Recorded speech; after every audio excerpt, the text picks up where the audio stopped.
It was 1962, the height of the Cold War, a moment when unrelenting anxiety about the future was leavened by an abiding faith in the power of science to secure our safety and prosperity. Then came an incendiary book that sowed seeds of doubt. This is one of the nation's bestsellers, first printed on September 27, 1962. Up to now, 500,000 copies have been sold, and Silent Spring has been called the most controversial book of the year. At the eye of the storm was Rachel Carson, one of the most celebrated American writers of her time. With her first 3 books, a lyrical trilogy about the sea, Carson had opened people's eyes to the natural world. Now, in Silent Spring, she delivered the dark warning that they might soon destroy it. If we are ever to solve the basic problem of environmental contamination, we must begin to count the many hidden costs of what we are doing. Ms. Carson maintains that the balance of nature is a major force in the survival of man, whereas the modern chemist, the modern biologist, the modern scientist believes that man is steadily controlling nature. It was sort of the gospel at the time that human ingenuity would triumph over nature. What Carson was arguing was for caution. She really confronted the orthodoxies of her time. She was accused of being a communist, of being a hysterical female Luddite. The reaction was to attack the messenger. Carson was an unlikely heretic, dutiful, demure, and so jealous of her solitude that her most intimate relationship was conducted mainly through letters. She'd thrust herself into the public eye, all the while harboring a secret that was literally killing her. To some, Silent Spring was an act of heroism. To others, an irresponsible breach of scientific objectivity. But there could be no dispute that with her rebuke to modern technological science, Carson had shattered a paradigm. Rachel Carson not only changed the kind of questions we ask about the environment, I think she caused us to start to ask those questions. She's the instigator.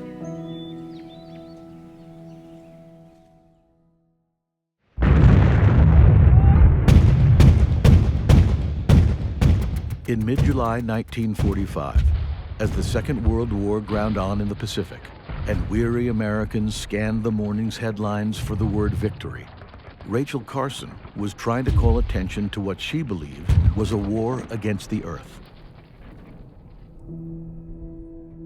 Carson was 38 that summer and restless. A writer by inclination and a biologist by training, she'd spent much of the previous decade in the employ of the U.S. Fish and Wildlife Service, overseeing publications about its conservation work. The job paid the bills, but Carson craved a wider audience. Now, the agency had undertaken a study she felt warranted public attention. As she put it in a letter to the popular monthly Reader's Digest, practically at my back door in Maryland, an experiment of more than ordinary interest and importance is going on. On a vast forested tract at the Patuxent Research Refuge, not far from Carson's home in Silver Spring, fish and wildlife scientists had begun to examine the environmental impacts of a relatively new chemistry lab creation, a so-called synthetic pesticide known as DDT. Dichloro-diphenyl trichloroethane, DDT.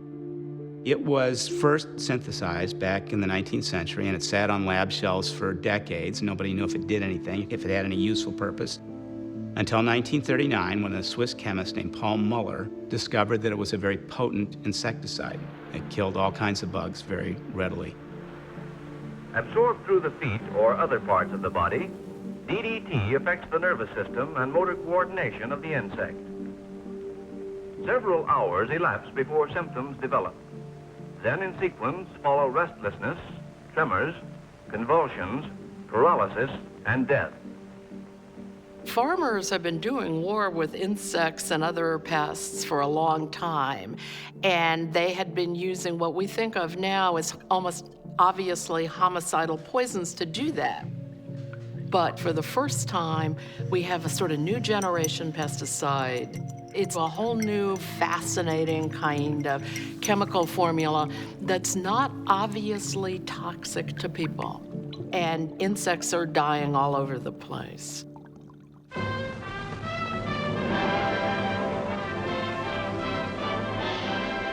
After the bombing of Pearl Harbor, the U.S. military had rushed DDT to the battle zones in an effort to protect American troops from insect-borne diseases such as typhus, which was spread by lice and left untreated could kill. This was Naples, Italy, shortly after the Allied occupation. Its crowded population lacked almost everything for the safeguarding of public health. The perfect setup for epidemic. Naples is really a city under siege, and typhus spreads quickly under those kinds of conditions. So they set up spray stations in the cities, spraying thousands of people a day with hand sprayers, people who wanted to get sprayed, people who didn't want to get sprayed, children, elderly. Next, the 40,000 Italians dwelling in the jam-packed air raid shelters were deloused. In all, more than 1 million people were dusted with DDT, and the epidemic was stopped in its tracks. Neapolitans, the New York Times reported, are now throwing DDT at brides instead of rice.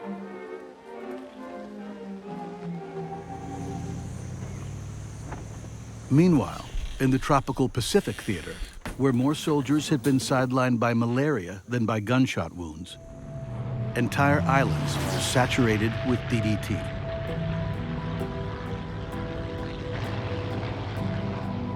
General Douglas MacArthur once said that in war, an army commander had 3 divisions, one in the front fighting, one in reserve, and one in the rear being refitted. He said, I have one in the front, one in reserve, and one in the hospital because of malaria. But with DDT, that problem diminished substantially.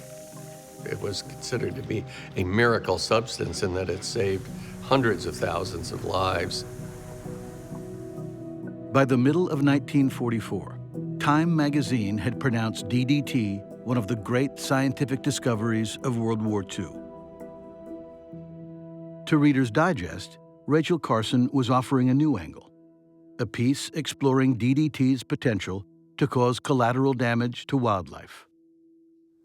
Biologists with the Fish and Wildlife Service begin to see pretty quickly that when DDT is used in certain areas, there's evidence of problems. There's evidence of fish kill or bird kill. And they see that. And like any expert, they publish it in a place where other experts will read it. But how that information then filters out to a larger public is a very big question. Carson understood the implications of this.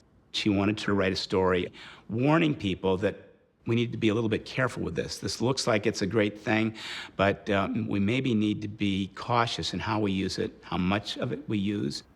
But Reader's Digest doesn't want this article. They essentially say, oh, housewives would be just turned off by this. They wouldn't want to know about this terrible stuff. So no, thank you.